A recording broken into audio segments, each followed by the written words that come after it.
Coming up on Mediaographer Online, we talk to CBS Network News producer Herbert about how the online world is affecting journalistic integrity and ethics.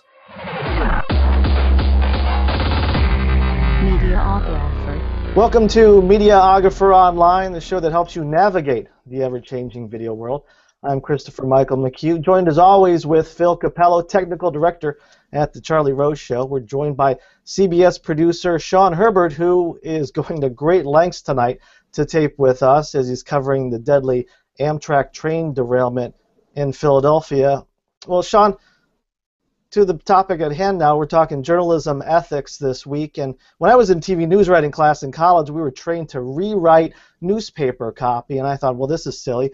Real TV producers would never do this. And then for the next decade as a TV producer, that's all we ever did was rewrite essentially newspaper and wire copy, whether I was at a local station or a network.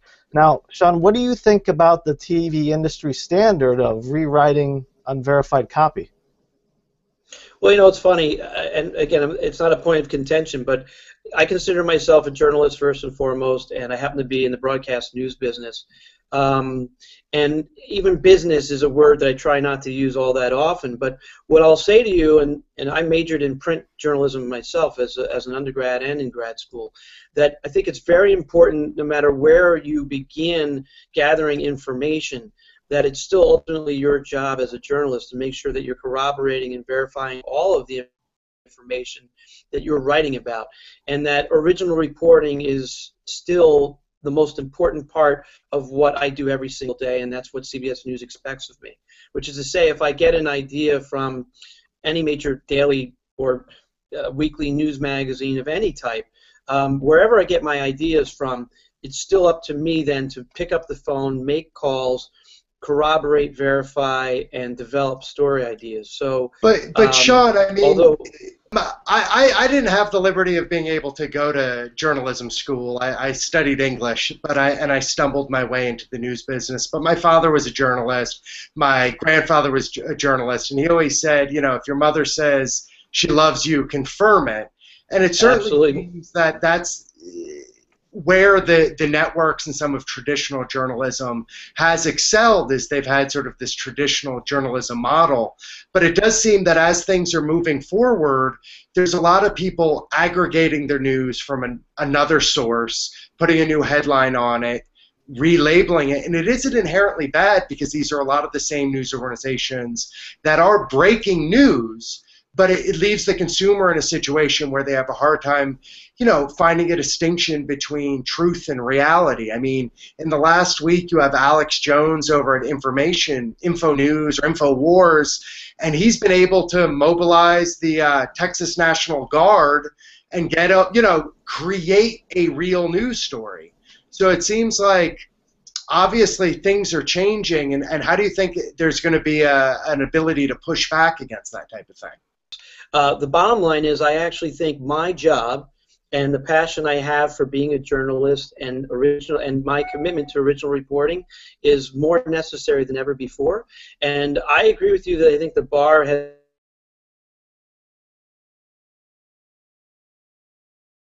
journalists. I mean, so really maybe this conversation is about defining the role of a journalist, because in my opinion, a journalist has one job, and that is to independently report, independently corroborate, independently verify all information before writing a story, before producing a story for television, or whatever medium or platform that content is expected to be viewed or absorbed by the consumer. And the reality is, it is a business, and there's lots of people calling themselves journalists that just aren't. So perhaps we just agree to disagree. Well, I'd like to point out, too, to not disagree with any of you, but I did tell my mom that, you know, if she told me that, you know, she loved me, that I should check it out, and she was very offended by it, and I don't think we've ever gotten past that. So, with journalists, I don't suggest you even tell your mom that part of the business. But, Sean, I was going to ask you, though, there's various ways that we attribute in TV world. Do you think that reporters, news organizations shouldn't go on the air with anything without verifying it? So, I'm quoting my colleague and managing editor of the CBS TV News, Scott Pelley also has said publicly that it's also true that never in human history has more bad information been available to more people. And my point is this. Ultimately, what I would tell you is when I show up at work every single day, there is no worse feeling than if I were in a position where I'd have to go to air and have to report that according to the Wall Street Journal or some other attribution of that level. No one at CBS News is satisfied with having to attribute any story or any contact or source or piece of information that they haven't been able to attribute or corroborate themselves. Does it happen? It does. But here's the bottom line. I've been fortunate enough, most of my career has been in mainstream network broadcast news, and we do have resources. We do have researchers. We do have support staff that allow us to still do our jobs at a level that isn't being practiced anywhere else. And I'll say one last thing about that. I think so many people are confused. The lines have been blurred by 24-hour, 7-day-a-week cable news outlets. Most of those people in the studio at the desk are not journalists. A lot of them are entertainers. A lot of them are bloviating, right? They're paid because they're entertaining. They can handle debates. They're good at creating debates with their guests. They're good moderators. They're opinionated personalities. That doesn't make them a journalist. That just means they have a show with their name on it. Yeah, and that's so interesting to me because I was going to get into how people basically know the news of the day before they relax at the end of the day and watch the TV newscast. So this what was the radio hot talk format, which was just get people in front of a microphone and have them argue, has become the cable news model. And as more people look at the internet and this changes, it almost makes sense, and it certainly is what they're programming right now. So I already know the story. Maybe you don't. You do 2 lines. You get people to argue. But then doesn't that bring into question with the nightly news? It seems like there's almost a changing role in so much as if we live in a world where you can have instant access, then why is traditional journalism taking up time telling me the weather? You know, it seems like, and I'm all for traditional journalism, but it seems like the long format is going to have to be their bread and butter, because to compete with Twitter about breaking news seems like a losing game, as opposed to some of the resources. I mean, I've never actually worked, for full disclosure, at CBS, but I have been lucky enough to work at some of the big networks, that the resources the networks are able to bring are just at a different level. But it seems like as time is changing, maybe there should be less of a focus on that breaking news cycle, which that place is being taken by other journalists, and more the long format weekend type, not necessarily weekends, but magazine type pieces. What do you think about that, John? Well, I come from that world, so nothing would make me happier. And the bottom line is because it's a combination of you have quality time to invest in quality research, you have incredible resources, because let's face it, to put on a well-produced, well-reported journalistic piece of news magazine, which is to say something in the range of 6 to 13 minutes on average these days, requires a lot more time, a lot more development of sources, a lot more development of story arc, and you have more time to tell that story well. You know, that's part of what I'm getting at. You mentioned Twitter and Facebook. The reality is, in my opinion, the way I approach all social media is that it's gossip and nothing more than an anecdote until I actually contact the person who posted that information and then independently verify it myself. I'm in Philadelphia. The Amtrak train derailment is a big story. I can't report, I can't show images, I can't repeat what is said in social media until I actually have made contact and verified that information, perhaps even reached out to them and in person met with them and conducted my own independent interview with them to verify those facts and then corroborate them with law enforcement, with the medical examiner's office, with people at the hospital, so on and so forth. And so I can't tell you how many people are now consuming content that hasn't met that standard, that journalistic standard, and it is disconcerting.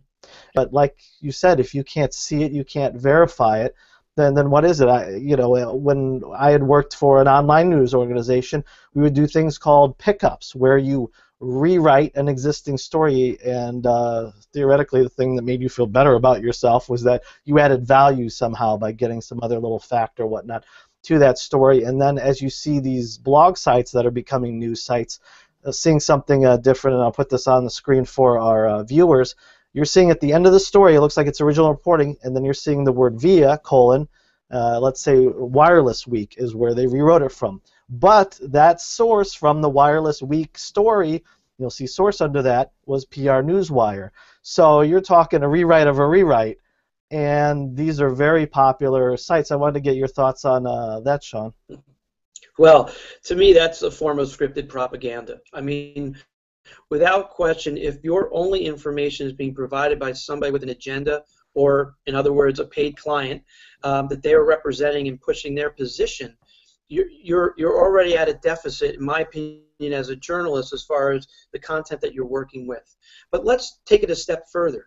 When President Obama decides to roll out his affordable health care plan between two ferns, what are we to make of it? Is that propaganda? Was it scripted?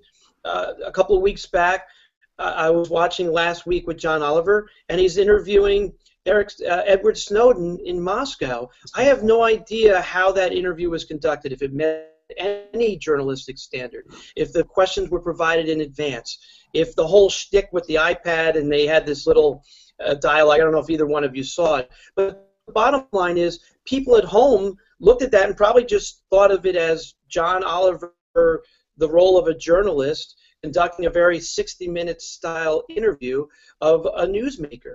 But I would argue that all that is some form of entertainment and messaging, unless I know otherwise, because I don't know how that interview was conducted. I don't know if there were ground rules. I don't know if questions were provided in advance. But those are the kinds of things as a journalist that are very, very important to the process, to make sure that it's not there's no hidden agenda, and that there isn't a quid pro quo of any kind. I've talked a lot about this with people, in my mind, the distinction between a documentary and journalism. And in my mind, it isn't an arbitrary line. I think there is a place, and what I consider a documentary, and some people would certainly, that are smarter than me, would disagree, but I look at it as a documentary as being a factual story where the filmmaker has an opinion, has brought an opinion, and sometimes it's for good results, sometimes it isn't, but at least you're watching it understanding that there's an opinion. I mean, if you see Michael Moore, I think we all understand he's not a journalist. You can agree with him, you can disagree with him, and he's presenting some sort of documentary. I think the role of a journalist is to, on one level, to show up and not have an opinion. And that seems to, I don't think that there's an inherent right or wrong with it, but what does become right or wrong is how you present yourself. And when you present yourself as a journalist, it's almost precluding yourself from having those opinions. I have no problem. I mean, Michael Oliver, it's a Michael Oliver, but that Sunday show, that doesn't really bother me, because I think I can wrap my brain around that it's comedy, and it's his comedy, but I don't take it as a news source. And so it does seem, as we get sucked into the online world, how are we going to make those distinctions? Do you see, other than history of a place, how in the future you can find that demarking line? More millennials are getting their information from programs like The Daily Show and the like than they are from traditional network evening news broadcasts.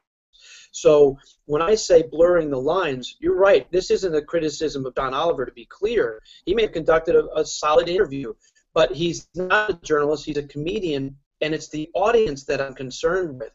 They aren't savvy enough to know any longer what is a traditional sit-down, journalistically conducted, ethical interview versus shtick. Yeah, well, hopefully as we move into the future, Chris and I and good journalists like you will keep an eye on things, and we'll be able to keep the ship moving forward. What do you think, Chris?